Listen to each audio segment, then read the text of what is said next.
నమస్కారం, మీరు చూస్తున్నారు HN9 టీవీ. తిరుపతి జిల్లా కోట గ్రామంలోని గ్రామదేవత కోటమ్మ తల్లి ఆలయంలో శుక్రవారం ప్రత్యేక పూజలు అన్నదాన కార్యక్రమాలు నిర్వహించారు. ఈ సందర్భంగా ఏలూరు జిల్లా కామయ్య గ్రామం దత్తపీఠం అనగానంద స్వామీజీ సత్సంగం నిర్వహించారు. ఈ కార్యక్రమంలో ఆలయ చైర్మన్ నల్లపరెడ్డి జగన్మోహన్ రెడ్డి దంపతులు తదితరులు పాల్గొన్నారు.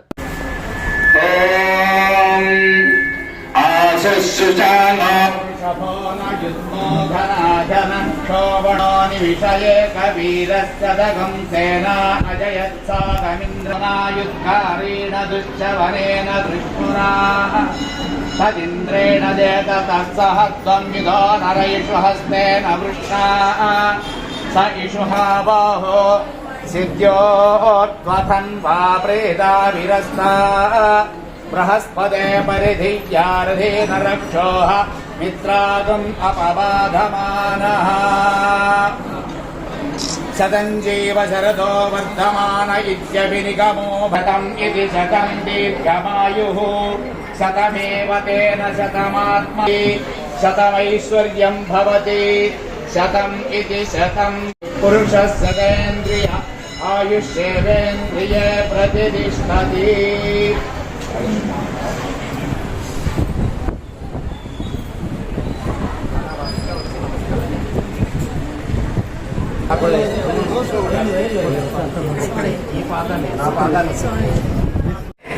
ఇంట్లోకి ఎక్కడి నుంచి ప్రవేశిస్తాం? సింహద్వారము అంటాం. ఎంత దూరం ప్రయాణం చేసి వచ్చినా ఇంట్లోకి రావాలి అంటే కిటికీ నుంచి రాలేదు కదా, సింహద్వారం నుంచి వెళ్తాం కదా. మోక్ష సామ్రాజ్యంలో అడుగు పెట్టాలి అంటే దానికి సింహద్వారం మానవ జన్మ. అంటే ఇప్పుడు మనం ఎక్కడున్నాం? అంత ప్రయాణం ముగించేసుకొని సింహద్వారం దగ్గర ఉన్నాం. మానవ జన్మ అంటే సింహద్వారం. దేనికి సింహద్వారం? మోక్ష సామ్రాజ్యానికి సింహద్వారం. 84 లక్షల రకాల జీవరాశి ఉంది సృష్టిలో అంటున్నారు పెద్దలు. ఆ 84 లక్షల రకాల జీవరాశిని 4 భాగాలుగా వర్గీకరించారు. ఏమిటవి అన్నారు? ఉద్భిజములు, భూమి నుంచి ఉద్భవించేవి, మొక్కలు, చెట్లు, తీగలు, లతలు, వృక్ష జాతి అంతా 21 లక్షల రకాలు ఉంటుందట. రెండవది శ్వేతజములు అన్నారు.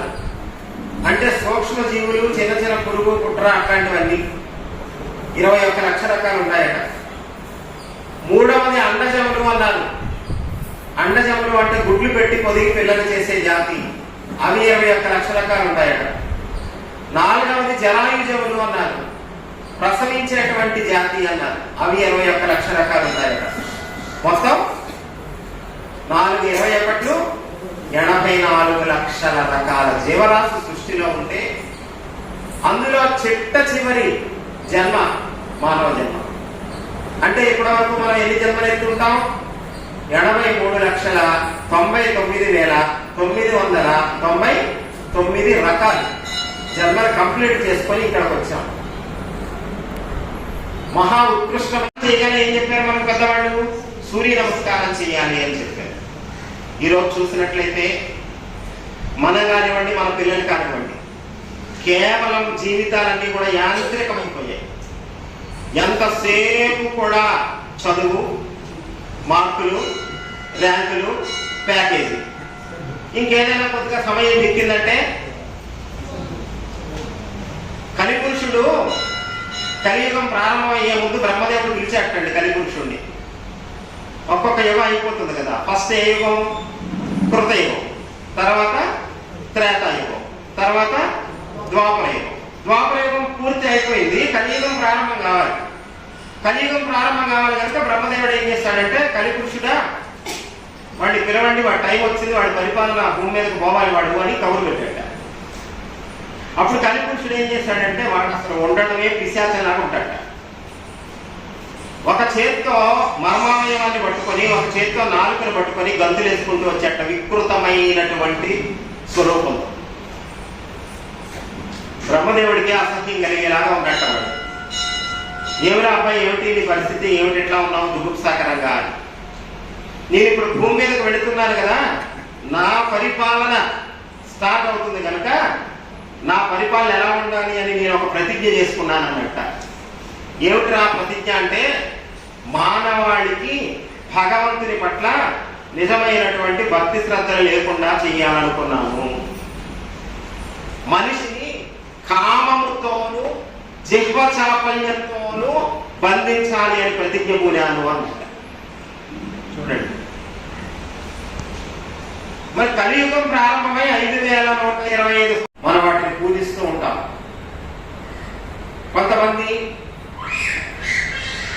ప్రశ్నిస్తూ ఉంటారు, చెట్టు దేవుడు ఏమిటండి, చెట్లు చుట్టూ తిరుగుతారేమిటండి హిందువులు అని. ఇదంతా నాన్ సెన్స్ అని అంటూ ఉంటారు. కానీ తెలియకపోవడం వల్ల పాపం. మనకు ఎవరైనా చిన్న హెల్ప్ చేశారనుకోండి, వెంటనే మనం చాలా కష్టంలో ఉన్నప్పుడు చిన్న హెల్ప్ చేసిన వెంటనే ఏమంటామండి, నిజంగా సమయానికి దేవుళ్ళ వచ్చారండి. సమయానికి దేవుళ్ళ వచ్చారని అంటున్నామే అంటే మన కష్టం ఎంత తీవ్రంగా ఉంటే అటువంటి సమయంలో హెల్ప్ చేసిన వాడు సాక్షాత్తు దేవుడు అనిపించేస్తుంది కదా. మరి మనందరము విడిచిపెట్టినటువంటి బొగ్గు పులుసు వాయువు, కార్బన్ డైఆక్సైడ్ అవి తీసుకొని ₹1 ఖర్చు లేకుండా ప్రాణవాయువు అయినటువంటి ఆక్సిజన్ రిలీజ్ చేస్తున్నాయి కదా. మరి దేవుడు కాదా, దైవం కాదా? ఆక్సిజన్ యొక్క విలువ ఎంత మనకు తెలిసింది కరోనా టైంలో. మేము కరోనాకు ముందు వచ్చాం కరెక్ట్గా ఇక్కడికి, మళ్ళీ తర్వాత రెండోసారి ఇప్పుడు రావడం. కరోనా సమయంలో తెలిసింది కదా ప్రాణవాయువు యొక్క విలువ ఎంతో, ఆక్సిజన్ సిలిండర్ల మీద ఎంత వ్యాపారం జరిగిందో చూసాం కదా. అమ్మ మనం పుట్టినది మొదలు మరణించేంత వరకు కనుక ఆక్సిజన్ సిలిండర్ మీద ఆధారపడాల్సి వస్తే ఎన్ని బండల ఆక్సిజన్ మనకు కావాల్సి వస్తుందమ్మా మన జీవిత కాలంలో? ఎంత ఖరీదవుతుందమ్మా? బ్రతకరమ కొనుక్కొని ఎవరిస్తున్నారు? ఇందాక చెప్పుకున్నాం, వ్యాస మహర్షిగా భగవంతుడు వచ్చాడు. వచ్చి ఆయన వేద విభజన చేశాడు. బ్రహ్మసూత్రాలు, ఉపనిషత్తులు, అష్టాదశ పురాణాలు, మహాభారతము, దాని హృదయము అనదైనటువంటి శ్రీమద్ భగవద్గీత జాతికి అందించారు వ్యాస మహర్షి. వ్యాసులు అందించినటువంటి వాటిని మనం యథాతథంగా అర్థం చేసుకునే స్థితిలో లేనప్పుడు మరలా కలియుగంలో శంకర స్వయం సాక్షాత్తు కైలాస శంకరుడే కారడి శంకరుడిగా అవతరించి మరలా వ్యాసులు అందించిన బ్రహ్మసూత్రాలకు, ఉపనిషత్తులకు, భగవద్గీతకు భాష్యాలు అందించారు. ఎందుకంత ప్రేమ, ఎందుకంత కరుణ వారికి? ఏం ఆశించి వారు మరలా మన మధ్య అవతరిస్తున్నారు అనంటే కేవలం మన తరింపు కోసం మాత్రమే. అవ్యాజమైనటువంటి ప్రేమ, కరుణ మాత్రమే. సనాతన ధర్మం ఎంత గొప్పదో చూడండి. భారతదేశము, మన సంస్కృతి, మన సంప్రదాయాలు ఏమిటి? సనాతన ధర్మము అంటే ఈ మానవ జన్మను మనం సార్థకత చేసుకోవాలి. దానికోసం చేసే ప్రయత్నాన్నే సాధన అన్నారు. ఏ విధమైనటువంటి సాధన చేసి మనం దైవాన్ని చేరాలి అనేది తెలుసుకోవడం కోసం సద్గురువుని ఆశ్రయించాలి అన్నారు. అందుచేతనే భారతదేశంలో అనేక యుగాలుగా మనం చరిత్రను పరిశీలించినట్లయితే సాక్షాత్తు భగవంతుడు శ్రీరాముడిగా అవతరించినప్పుడు వశిష్ఠ మహర్షిని, విశ్వామిత్ర మహర్షిని కూడా గురువుగా ఆశ్రయించారు. కృష్ణం వందే జగద్గురు అన్నారు. అటువంటి కృష్ణ భగవానుడు కూడా సాందీపని మహర్షిని గురువుగా ఆశ్రయించారు. అందుచేత ప్రతి మానవుడు కూడా జీవితాన్ని సార్థకత చేసుకోవాలి అని అంటే సద్గురువుని ఆశ్రయించాలి. గురువునో దైవాన్నో ఆశ్రయించితే తప్ప మన జన్మ సార్థకత చేసుకునేటువంటి అవకాశము లేదు, ఉండదు. అందుచేతని ఆసేతు హిమాచల పర్యంతము భారతదేశం మొత్తంలో కూడా చూసినట్లయితే మనకు అనేక రకాలైనటువంటి పుణ్యక్షేత్రాలు, మోక్షధామాలు. అలాగే జగద్గురువులైనటువంటి ఆదిశంకరులు, భగవంతుడు ఎంత కరుణామయుడో చూడండి. భగవంతుడు చూడండి, నదులను కూడా తల్లిగా ఎందుకు భావిస్తున్నాం? ఎక్కడైతే మనకు పవిత్రమైన భావన ఉంటుందో, దైవీ భావం ఉంటుందో, అప్పుడు వాటిని మనం పవిత్రంగా కాపాడుకుంటాం. దైవీ భావన ఉన్నప్పుడు పవిత్రంగా కాపాడుతుంది. అందుచేత మొత్తం మీద భారతీయ సనాతన ధర్మం ఎందుకు ఇట్లాంటి ఏర్పాటు చేసింది అంటే ఈ ప్రకృతిని పంచభూతాలను కూడా కాపాడుకోవాల్సినటువంటి అవసరం మనందరికీ ఎంతైనా ఉంది. భూమాత అన్నప్పుడే అక్కడ ఎంత పవిత్రమైన భావన ఉంది. మనం ఉదయం నిద్ర లేవగానే మనకి ఏం చెప్తారు పెద్దవాళ్ళు? భూదేవికి నమస్కారం చేసుకోవాలి అని చెప్తారు కానీ మనం చేస్తున్నామా లేదా? నిజంగా చేయతో తినగానే ప్రశ్నించుకోండి. చేయట్లేదు, మ్యాక్సిమం చేయట్లేదు. అందుకని ఈరోజు కోటమ్మ తల్లి సన్నిధిలో ఈ సత్సంగం జరిగిన దానికి గుర్తుగా చిన్నదైన ఆచరణలో పెట్టే ప్రయత్నం చేద్దాం. నిద్ర లేవగానే రేపటి నుండి మనం ఫస్ట్ భూమాతకు నమస్కారం చేద్దామా?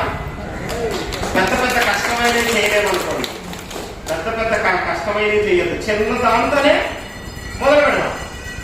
మరలా భారత దేశానికి సనాతన ధర్మానికి పూర్వ వైభవం ప్రాప్తించాలి. అప్పుడే మనము మన తరతరాల వాళ్ళు కూడా ఆనందంగా ఉండగలుగుతారు. మనకు ప్రాణవాయువుని ఇస్తుంది, నీరిస్తుంది, గాలి ఇస్తుంది, ఆహారం ఇస్తుంది, పండ్లు ఇస్తుంది. దైవం కాదా? మన పడిపోయిన కచ్చిని తీసి ఎవరి కచ్చి పడిపోయినట్టే థ్యాంక్స్ అన్నామే. మరి ఇంత చేస్తున్నటువంటి ప్రకృతి దైవం కాదా? నాన్ సెన్స్ ఎలా అవుతుంది? నాన్ సెన్స్ అనేవాడే ఆధునిక నాన్ సెన్స్, వాడిదే ఆధునిక నాన్ సెన్స్, ఆధునిక మూర్ఖత్వము మూఢనమ్మకం వాడిది కదా. సనాతన ధర్మంలో చూసినట్లయితే ప్రకృతి అంతా కూడా పరమాత్మ స్వరూపం. జగన్మాత అని అంటున్నాం, అమ్మ అంటున్నాం ఈ ప్రకృతిని. కనుక ప్రకృతిలో భాగమైనటువంటి ప్రతిదీ పరమాత్మ స్వరూపమే. భూమి దైవం మనకు, ఆకాశం దైవం మనకు, గాలి దైవం మనకు, సూర్యుడు దైవం మనకు, అగ్ని దైవం మనకు, నీళ్లు కూడా దైవం. ఇందులో ఎంత గొప్ప సామాజిక దృక్పథం ఉన్నదో చూడండి. ఎప్పుడైతే ప్రకృతిని, చెట్లను, నదులను కూడా మనం దైవంగా భావిస్తాం, గంగామాత అంటాం. అందుకని బాగా వేళ్ళు ఉంచుకొని బాగా ముదిరి పాకాలు పట్టట్టున్నాడు. వాడు కూడా ఎప్పటికప్పుడు అప్డేట్ అవ్వాలని, మనిషిని పక్కదారి పట్టించాలి అని అనుకున్న తన ప్రతిజ్ఞ నెరవేర్చుకోవడం కోసం కలిపురుషుడు ధరించినటువంటి అధునాతన స్వరూపమే స్మార్ట్ ఫోన్. కలిపురుషుడు యొక్క అధునాతన స్వరూపం స్మార్ట్ ఫోన్. పక్కదారి పట్టిస్తానని ప్రతిజ్ఞ పూరాడు కదా కలిపురుషుడు. మరి పక్కదారి పట్టిస్తున్నాడా లేదా? ఇంకా ఎక్కువ నానాటికి రోజు రోజుకి పక్కదారి పట్టించడం కోసం ఆయన కూడా లేటెస్ట్ రూపం ధరించి మన అందరి చేతుల్లోకి వచ్చి కూర్చున్నాడు, స్మార్ట్ ఫోన్ రూపం. కేవలం జీవితం అంటే ఏదో చదువుకోవడం, ఒక ఉద్యోగం సంపాదించుకోవడం. మరిన్ని అప్డేట్స్ కోసం మన HN9 టీవీ ఛానల్ ని సబ్స్క్రైబ్ చేసుకోండి.